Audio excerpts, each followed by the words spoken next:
개구리 집. 개구리집? 뭔가 좀 생소하네요. 개구리 알이나. 집?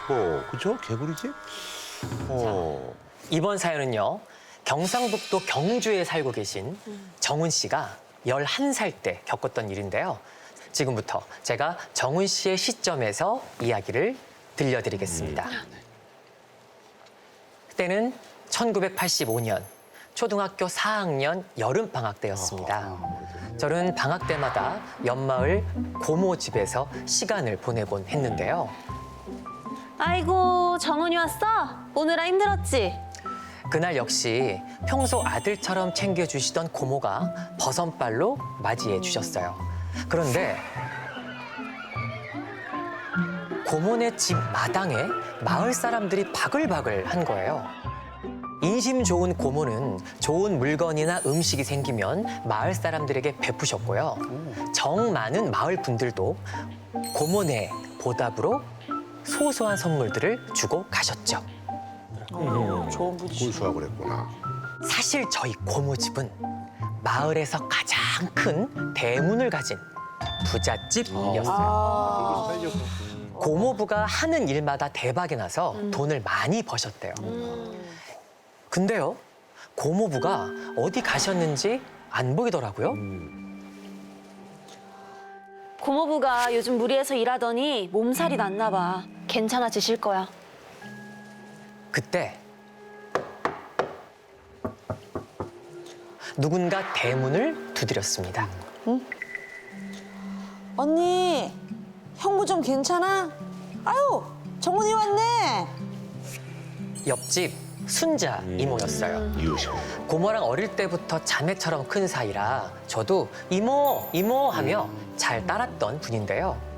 고모부가 아프다는 소식을 듣곤 음식을 바리바리 챙겨 오셨더라고요. 그런데 그때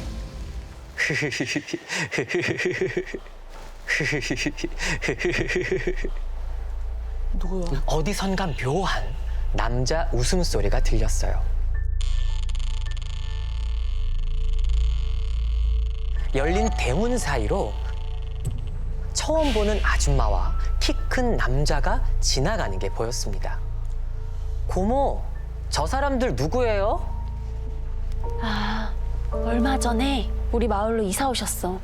아줌마가 아들이랑 둘이 사는데 형아가 좀 아픈가 봐. 고모 말로는 떠돌이 생활을 하던 아줌마네 사정이 딱해서 마을에서 빈 집을 내어줬다고 하더라고요. 정이 넘치네, 진짜. 응. 그런데 그것이 모든 파국의 시작이었습니다.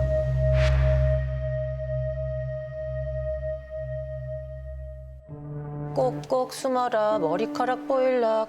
친구들과 숨바꼭질을 하고 있었어요. 술래를 피해 숨을 곳을 이리저리 찾고 있었는데요. 그때 발소리가 들리는 거예요. 헉, 들키겠다 싶어서 얼른 눈앞에 보이는 집 마당으로 들어갔습니다. 그런데 그 순간 묘한 한기가 느껴지는 거예요. 아, 이 집, 그 새로운 아줌마네 집이다. 그런데 그때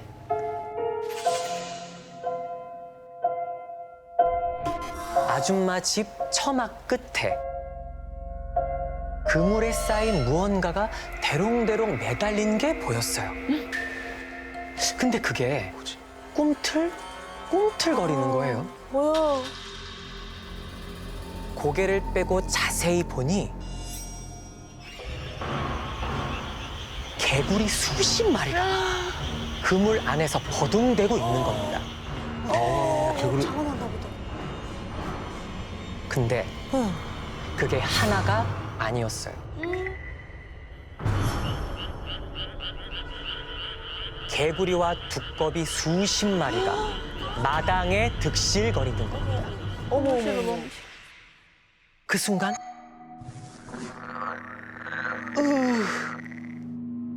개구리를 밟은 거예요. 개구리 배에서는 시커먼 무언가가 울컥울컥 튀어나오고 있었어요.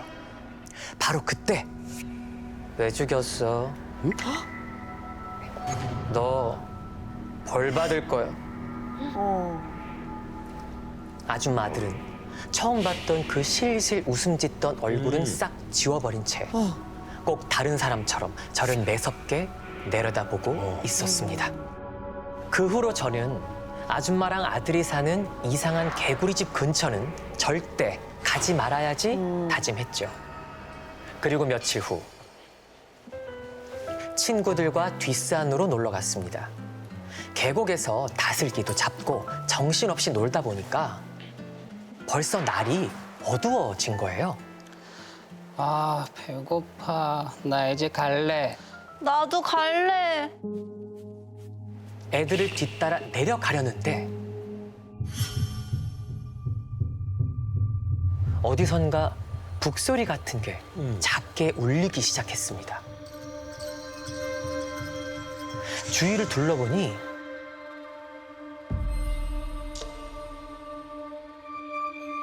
저 멀리 노란 불빛이 보이는 거예요.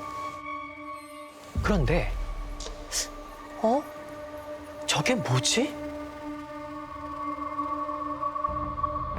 자세히 보니 번쩍이는 칼날이 허공에서 부딪히며 춤을 추고 있었어요. 홀린 듯 점점 다가가니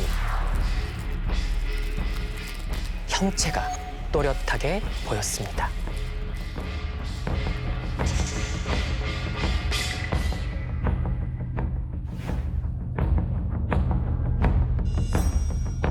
칼의 손잡이를 잡고 있는 화려한 색동옷을 입은 여자. 여자의 얼굴을 확인하는 순간 소리를 지를 뻔했어요.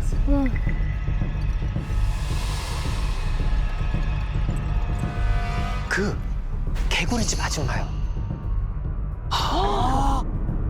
그 아줌마가 두 손에 칼을 들고 눈을 까 뒤집은 채 막 춤을 추고 있는 거예요. 갈춤 추고 있네. 그리고 그 옆에는 아줌마의 아들이 연이신 북을 두드리고 있었습니다. 저는 실제로 본 적은 없지만 직감적으로 알 수 있었어요. 저 사람 무당이구나. 그런데 그때 아줌마가 춤을 뚝 멈추더니 칼을 머리 위로 높게 쳐들고는 바닥에 푹! 칼이 꽂힌 곳은 어이구.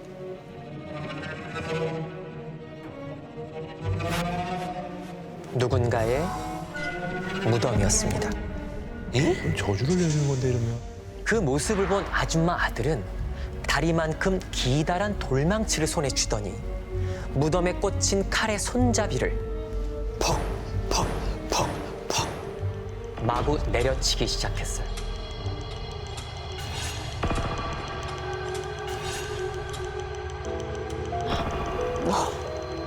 그런데요, 그 모습을 지켜보는 아줌마의 뒤로 또 누군가 서 있는 게 보였습니다.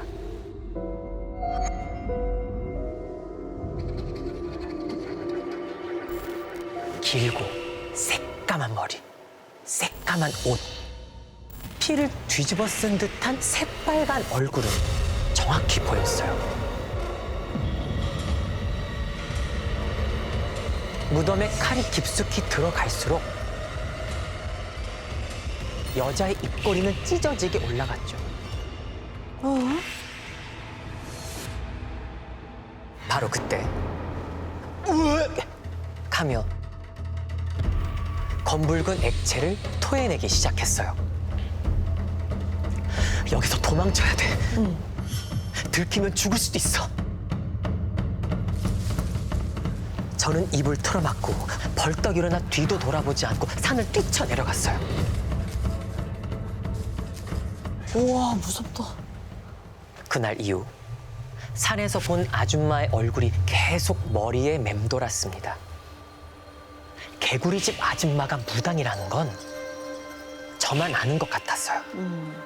말을 못하니까 막 속이 답답하고 어지러운 거예요. 얘기하고 싶고. 그러다 고모가 장을 보러 간 사이 잠이 들었습니다. 얼마나 잤을까? 땅에 닿은 모든 살갗이 간질간질하더니 점점 뜨거워지는 거예요. 살이 타들어가는 느낌에 온몸을 버둥대는데 손목, 발목이 누군가 쫙 조이는 것처럼 움직여지지 않는 거예요. 살려주세요, 살려주세요, 살려주세요. 그렇게 정신이 혼미해지던 그 순간 정훈아, 정신 차려. 순자 이모가 저를 흔들어 깨운 거예요. 옆집 이모가. 감사하네. 그런데 그때 열린 문 사이로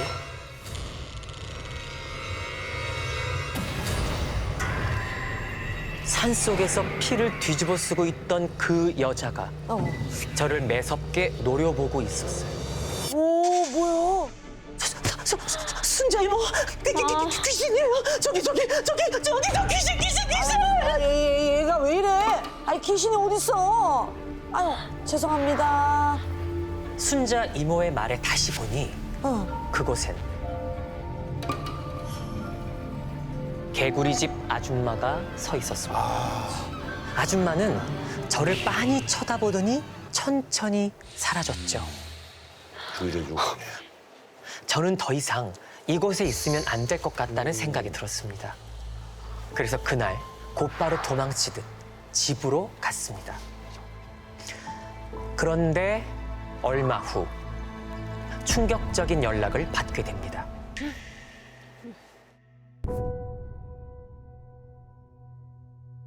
고모부가 돌아가셨다는 소식이었습니다. 아이고. 아이고. 그 정도 좀 몸에 안 좋다고 그랬는데요. 저희 가족은 바로 고모 집으로 달려갔어요. 고모는 넋이 나간 듯 하염없이 눈물만 흘리고 계셨죠. 그리고 며칠 후 마을이 발칵 뒤집히는 일이 일어나고 맙니다. 서울에 있어야 할 순자 이모네 아들이 마을 인근 저수지에서 변사체로 발견된 거예요. 마을 사람의 연이은 사망 소식에 마을 분위기는 점점 어두워졌어요. 그리고 바로 그날 터질 것이 터지고 말았습니다. 다 니년 때문이야. 니년 때문이라고. 마을 전체에 순자 이모의 악이 바친 고함 소리가 쩌렁쩌렁 울려 퍼졌어요. 소리가 들린 곳은 그 개구리 집이었습니다. 뭔 일이야, 이게. 개구리 집 아줌마는 산발한 모습으로 마당에 앉아 있었습니다. 그 앞엔 눈물 범벅된 얼굴로 아줌마를 표독스럽게 노려보는 순자 이모가 서 있었죠. 순자 이모는 개구리 집 아줌마의 머리채를 단숨에 잡으며 소리쳤어요. 니년이 산을 잘못 날려서 내 아들이 죽었어. 잘못 날리긴! 그럼 멀쩡한 사람한테 살을 날리고도 잘 살 줄 알았어? 저 집 남편 빼앗았으면 그 정도 각오는 했어야지! 뭐야, 이거 살을 서로 날린 거야? 저 집이라고 말하며 어딘가를 정확히 가리키는 그 개구리 집 아줌마. 저지? 그 손가락 끝에는 고모가 서 있었습니다. 이웃인데 시기 질투했구나. 제가 유독 저희 고모네가 그래. 하는 일마다 대박 났다고 한 말 기억하시죠? 그런데 반대로 순자 이모네 집은 하는 일마다 망하는 통에 늘 근심과 걱정을 달고 살았다고 해요. 그러자 순자 이모의 마음 한편에 조금씩 시기와 질투가 피어났죠. 무당은 자신을 찾은 순자 이모에게 이렇게 말했다고 합니다. 마을의 대운을 그 큰 집이 모두 빼앗아 가고 있어. 그걸 끊어야 해. 끝까지 또. 결국 시기심에 눈먼 순자 이모는 해선 안 되는 짓을 하고 만 거죠. 살을 날리지. 제가 산에서 봤던 그 행위들은 고모네를 해하기 위한 저주였던 부탁을 받았거든요.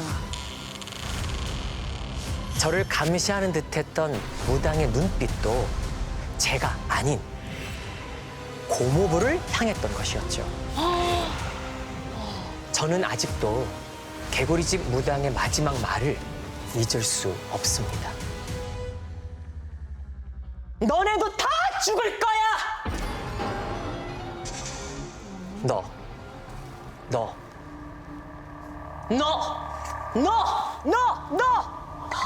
다 멀쩡히 잘 살 줄 알았어? 너네도 죽을 거야? 싹 다 죽을 거야? 사람들도 알고 있었던 거예요. 아줌마의 정체가 무엇이고 왜 이곳에 왔는지. 고모가 마을 사람들에게 보답의 의미로 받은 선물들. 알고 보니 그것들 곳곳에 부적이 가득 숨겨져 있었거든요. 고모 가족을 제외한 마을 사람들 모두가 한패가 되어 나쁘다. 무당을 마을로 불러들였던 겁니다. 나쁘다. 이 일을 끝으로 개구리집 무당은 아들과 함께 호련히 자취를 감췄습니다. 아이고야. 그 후 고모네 마을은 어떻게 됐을까요? 다 나갔을 것 같아. 어떻게 됐어? 마을 사람들이 다 죽어나갔어요. 진짜로? 진짜? 마을의 젊으신 이장님이 경기 사고로 돌아가시고 뭐 반일하시다 고혈압 쓰러져 죽으시고 어떤 분은 집에서 뭐 자다가 뭐 심장마비로 돌아가시고 그 이후로 정말 뭐 3일이 멀다 하고 하나둘씩 죽어나가는데 어머님도 뭐 이암으로 돌아가셨어요. 부모님도. 사람의 욕심이 부른 참혹한 결말. 이 모든 게 정말 저주 때문일까요? 세월이 한참 흐른 지금 한 가지는 확신합니다. 남을 저주하는 마음은 부메랑과 같아서 반드시 자신에게 돌아온다는 것을요. 아이고. 와. 이거 저기 뭐 아무리 뭐 사연 소개하는 것도 좋은데 너무 손가락 기다면서 너나 이러니까 소영이가 나한테는 쓱 비껴가더라고요. 그걸 또 하셔. 아니 어떤 부분이 제일 무서웠어요? 특히 그 무덤에다가 칼을 이렇게 계속 꽂는 거. 그거를 그 행위가 저주를 퍼붓는 그렇지. 옛날 마을 어르신들이 이제 돌아가시면 다 이제 선산에 이제 맞아. 묘가를 그렇죠. 뒀잖아요. 그러니까 정훈 씨가 예상하기에는 그 조상의 묘에다가 칼을 박아서 자손에게 대대로 해를 네. 가하게 하려고 한 것 같다. 근데 그분은 개구리신을 모셨나? 개구리가 잔뜩 있었잖아요. 그러니까 우리 정훈 씨는 개구리를 그 죽인 본인에게 화를 냈던 거를 생각을 하면 개구리를 모셨던 무당들이 아닌가 그런 생각을 이제 하는 건 거예요. 기괴한 얘기에 또 이제 중심이 되니까 좀 특이하네. 예. 자, 우리 효연 씨가 들려준 개구리집 한번 가봅시다. 예. 자, 과연 말이죠. 어둑신 분들 이번 사연 개구리집 과연 몇 개의 촛불을 주셨을지 궁금합니다. 촛불 켜주세요. 30은 넘어야지. 30 넘어야지. 넘어야지. 2층 가야지. 아, 이게 좀 가네. 아, 이거 스피드가 좀 나. 나쁘지 않아요. 예, 쭉 갑니다. 2층까지는 갈 속도인데요, 지금 보니까. 일단 속도는 뭐 이렇게. 네. 30대 중반까지는 갈 속도야. 자, 속도가 현저히 떨어지나? 가야지. 간다. 가야지. 올라간다. 넘었어. 자, 하나 더 갑니까? 자, 어두신. 어머. 하나 더. 3, 2, 1. 여기까지입니다. 자, 김호영 씨의 개구리집은 총 40개의 촛불이 켜졌어요. 대단합니다. 40개. 역시. 제 생각에는요, 제가 만약에 우리 구라 선배님한테도 삿대질을 했다면 네. 44불 갔습니다. 얼마든지 해. 아유. 자, 이렇게 돼서 말이죠. 오늘 1등 사연. 전부 우리 시즌4의 에이스입니다. 자리 잡았어. 를 차지한 개구리집이 선정됐습니다. 예. 감사합니다. 정말 좋아. 무서워서 진짜. 우승 지금 몇 번째죠? 저 두 번째입니다. 와, 대박이다.